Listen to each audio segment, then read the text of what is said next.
Tuscany heard a voice cry out from the hills, the trees, and the sky. The great god Pan is dead. Pan, god of panic. The sudden awareness that everything is alive and significant. The date was December 25, 1 AD. But Pan lives on in the realm of imagination, in writing, painting, and music. Look at Van Gogh's sunflowers writhing with pretentious life. Listen to the pipes of Pan in Tijuca. Now Pan is neutralized, framed in museums, entombed in books, relegated to folklore. But art is spilling out of its frames into subway graffiti. Will it stop there? Consider an apocalyptic statement. Nothing is true, everything is permitted.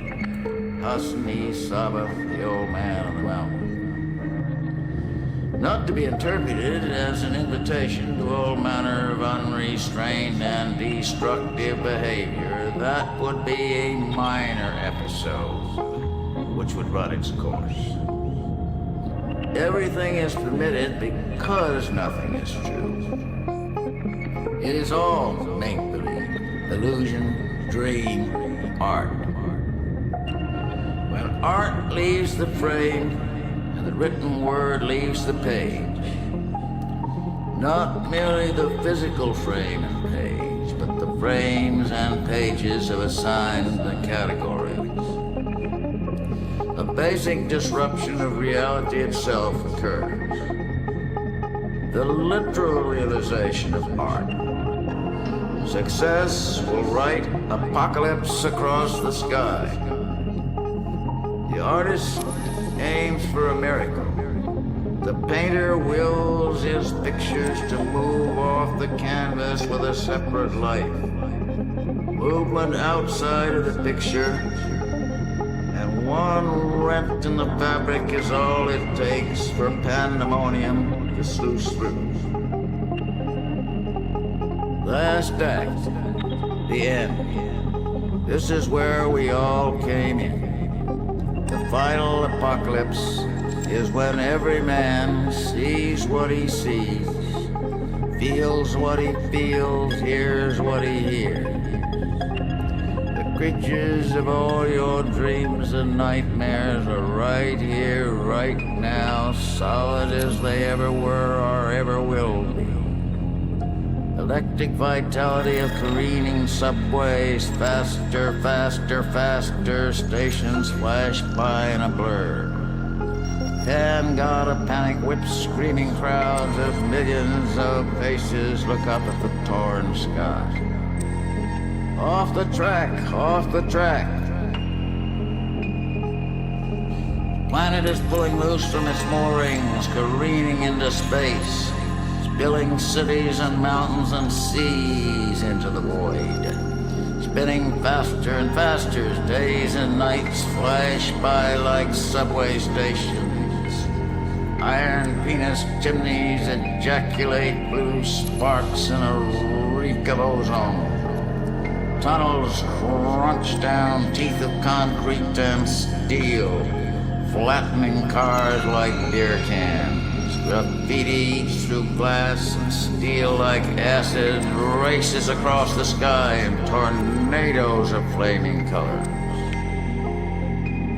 Cherry pickers with satin brushes big as a door inch through Wall Street, leaving a vast souvenir postcard of the Grand Canyon. Water trucks slosh out paint. Outlaw painters armed with paint pistols paint everything and everyone in reach. Survival artists, pink and strapped to their backs, grenades at their belts, paint anything and anybody within range. Skyriders dogfight, collide, and explode. Telephone poles dance electric jigs in swirling, crackling wires. Neon explosions and tornadoes flash through ruined cities. Volcanoes spew molten colors as the Earth's crust buckles and splinters in jigsaw pieces. Household appliances revolt. Washing machines snatch clothes from the guests. Bellowing hoovers suck off makeup and wigs and false teeth. Electric toothbrushes leap into screaming mouths. Clothes dryers turn gardens into dust bowls. Garden tools whiz through lawn parties, impaling the guests who are hacked to fertilizer by industrious Japanese hatchets. Those are misshapen bulbous plants spring from their bones, covering golf courses, swimming pools, country clubs, and tasteful dwellings. At my back, faster and faster, I always hear, hurry up, energy ground down into, please, it's time closing. Sidewalks and streets by billions of feet and tires erupt from manholes and tunnels, break out with volcanic force. Let it come down, careening subways faster and faster, stations blur by. Pan whip screaming crowds with flaming pikes. Millions of faces look up at the torn sky. Off the track, off the track.